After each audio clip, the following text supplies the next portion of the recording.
What up, y'all? So I was doing some research online and I came across some random black hair big facts that I thought I would share with you. I found some of them to be the strangest thing ever. So if you want to see how this affects your hair and mine, keep watching.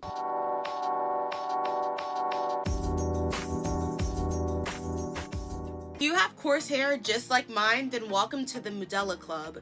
You are the only people in the world that carry a third hair layer. Now, let me explain. The first hair layer is the layer that you can physically see, and that's called the cuticles. The layer that covers the cuticle is the inner layer, and that's called the cortex. Underneath the cortex is what we have, and that's called the medulla. So what does all this actually mean? How does it affect you? And what are the benefits of you being in the Medulla Club? The medulla actually holds all the moisture. Now keep in mind, your cuticles, if they're ever damaged, then it's going to collapse like dominoes and your medulla is going to be damaged as well. So just remember that you are special. Your hair is the only hair in the world that has a third hair layer, and you are officially in the Medulla Club. Your hair is actually dead. What? Mind blown. Now listen to this. The reason that you can bend your hair and it doesn't hurt is because it's actually not alive. The only living part on your hair is the follicle, and the follicle is inside of you. It's not outside. And once it's pulled out, then it starts to regrow immediately. It's always growing. However, the shaft and the ends are dead, honey. And this is why when your hair is damaged from heat or chemicals, it will not grow back because it's already dead. Think of it like your skin. If you get a bruise or a cut, that bruise or cut will heal itself because the skin is alive. But our hair is dead, so it's not going to grow back. Once your hair is damaged, the only way to fix it is you have to cut it off. There's two ways to cut it off. You can either big chop or you can transition. Now I have videos on these. I'll insert them up here and also at the end of this video and in the description below if you want to learn more about how to big chop or transition. Alright guys, let's keep moving. Your hair needs a low pH product to balance your health levels. Now let me get into this a little bit deeper and explain exactly what pH is and how it affects your coarse black thick curly hair. So our hair needs products and ingredients that have a low pH and that are also acidic. This is because the natural oils on our scalp, better known as our sebum, it is acidic, and it's acidic because it helps fight off bacteria or fungi or anything that may grow on the scalp that is not wanted. If you do use products with a higher pH, you may see a dandruff or a dry scalp, or your pH balance is just going to be thrown off automatically.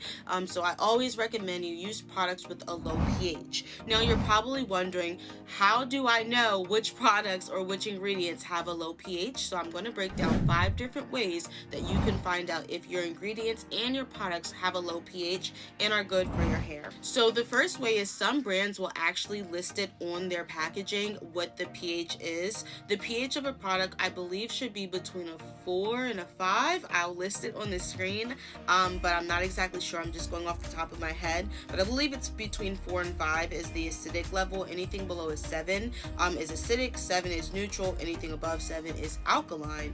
The first way to tell if a product is acidic is to look at the back of the packaging and see if it's physically written on there.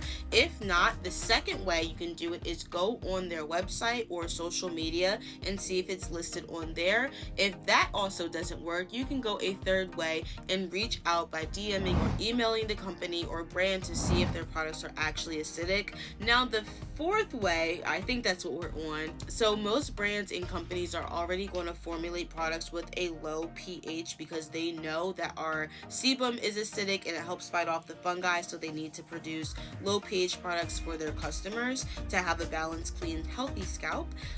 So that's the fourth way that you can figure it out, is just kind of going off the strength of the brand and their knowledge. And the very last way you can do it is you can actually purchase pH strips. I'll have it tagged below so you guys can take it right to the link if you do want to do that. But most cases, and then if you do purchase the pH strips, it'll give you directions on how to use them. You can test each and every product and see what the pH actually is. But again, most companies and brands are going to produce products that are low pH because they already know that we need that for a clean, healthy scalp. So hopefully that sums up the ways that you can find out if your hair products are indeed a low pH for a clean, healthy scalp.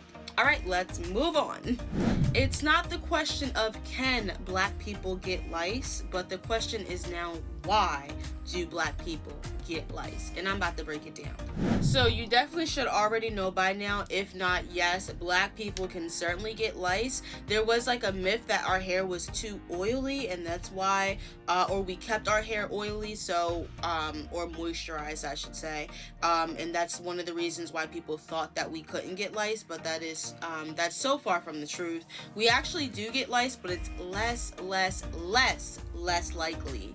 And the reason that it's less likely is because lice like to stay on thin, straight hair strands, and our hair is just a little bit too curly and coily for them to actually be able to grasp and clamp onto the hair strand, because that's where they live at, is on our actual strands. They also lay their eggs. They glue their eggs to our hair strands. I know, I'm sorry, this is nasty. Don't skip over it. It's important information. But that's why we don't get it as much, because our hair is super coily and they just have a harder time trying to maneuver through our coarse hair than they would on somebody with fine straight hair. They can easily get through that and lay their eggs a little bit better than they can on our hair. So it's really a preference thing for these things called lice. Disgusting, I know, but it's their preference, honestly, and they prefer thin straight hair over thick coarse hair, I should say. All right, you got it. We can get lice, but it's just less likely. Okay, moving on. Hair typing. Lord of Jesus, Mr. Andre, we got to talk, friend. We got to talk. I done did some digging, y'all, and I done found some answers on what this hair typing frenzy actually is. So yeah, Mr. Andre, that's what we're gonna call him, Mr. Andre. He invented hair typing back in the 1990s, and this was because he was trying to promote his products. Like, we really just took on a whole term and like made it our own, which is cool, but once I get into the actual facts, it's not that deep.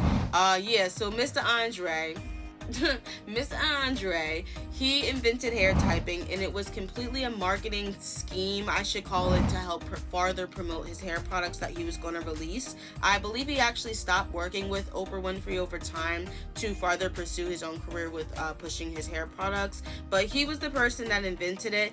And based off of the information I found, I don't believe he is a fan of coarse hair just like ours. And I'm going to read a direct quote that he mentioned online, and it states, let me find it. I always recommend embracing your natural texture. Kinky hair can have limited styling options. That's the only hair type that I suggest altering with professional relaxing. Huh? Are you serious? Like, why would you say, and you're black, like, why would you say that? Like, your mama got coarse hair. You gonna tell your mama to perm her hair? Like, that's not okay. So like this whole hair typing frenzy, I don't know, it's just a lot wrong with it. Why is number one fine hair, and then number 4 is like the coarse, thicker hair? So that kind of stirred up a little problem within like our community as well, and we kind of like didn't want to really adopt the word after we found all this out. And then another reason is because it really doesn't go into depth about our textures. Like, it just says curly or kinky for styles 3 and 4, but we have so many more different styles than that. So then it goes into type 4A, type 4B, type 4C, and that was farther down the line. That came into place because people didn't fit that one line of character that he kind of just made up out of thin air. Okay. So yeah, I don't really mess with Bull because of that. I just feel like he was like being low-key slick with his words, trying to tell us to alter our hair because he said that's the only hair type I would suggest altering because we have limited styling options. Are you crazy? We have the most styling options. Like, wake up and smell the roses, friend. Anywho, so yeah. That just stirred up a little frenzy in the natural hair community. I really hope this hair typing thing goes away because it was a whole marketing scheme just to promote the Bulls products. Hopefully it sold and made a lot of money. Toodles to you, but let's keep on moving on. Black people, my people, natural hair community, curly hair community, we have our own terminology. We have our own alphabet, friend. We can go through A to Z and tell you what exactly everything means that we curated in our community. Things from pineapple to plopping to diffusing to transitioning. We created those words as the natural hair movement grew and will continue to grow. And I guarantee if you are not in the natural hair community, you have no idea what this means. If I tell you, hey, I'm about to put my hair in a pineapple, I doubt somebody would know what that means or how to do that style if they did not have natural hair, or just natural hair. Like me, natural hair. Disclaimer, my hair is straightened, but it's normally not. My hair actually was straightened for the first time in 3 years. If you don't believe me, just go watch some of my videos. I create a whole bunch of natural hair content. And if you made it this far in the video, make sure you guys subscribe to me, because I'm always dropping information. Child. Wait a minute.